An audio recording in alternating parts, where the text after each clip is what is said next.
আসছে রোববার মস্কোর পিচ ঢালা বা কংক্রিটে বাঁধায় রাজপথে কুচকাওয়াজ করবে না রুশ নৌবহর। সেদিন দেশটির নৌ দিবস। আনুষ্ঠানিকতা বাতিলের কারণ নিরাপত্তা সংকট। আসলে কি তাই?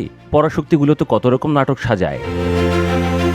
নিরাপত্তা সংকটে চাইতে নাটকটাকে বেশি বিশ্বাসযোগ্য বলে মনে হয়, কেননা মূল আকর্ষণের কাজটি সেরে ফেলেছেন দেশটির দর্পনারায়ণ প্রেসিডেন্ট ভ্লাদিমির পুতিন।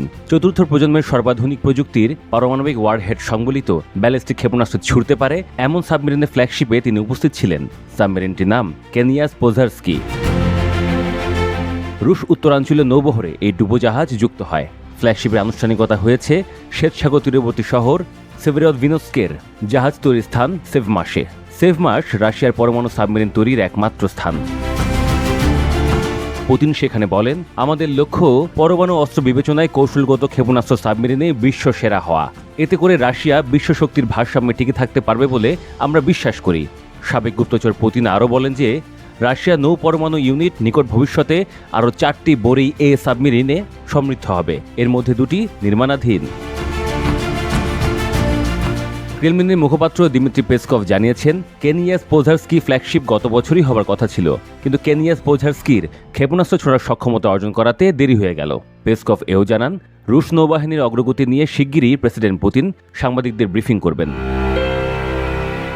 সংবাদ মাধ্যমগুলো বলছে, 2014 সালে ইউক্রেনে আগ্রাসনের পর থেকেই রাশিয়া তার নৌবহর সমৃদ্ধ ও শক্তিশালী করতে উঠে পড়ে লাগে। এর মধ্যে বোরেই এ শ্রেণীর 5টি নৌযান পূর্ব এশিয়ায় মোতায়েন করেছে রাশিয়া। তবে প্রতিপক্ষকে, বিশেষ করে যুক্তরাষ্ট্রকে ধাঁধায় ফেলতে রাশিয়া চৌকোর সাবমেরিন তৈরিতে জোর দেয়, যেন সাবমেরিন বিধ্বংসী মার্কিন নৌযান সহজেই রুশ নৌবহরকে কাবু করতে না পারে।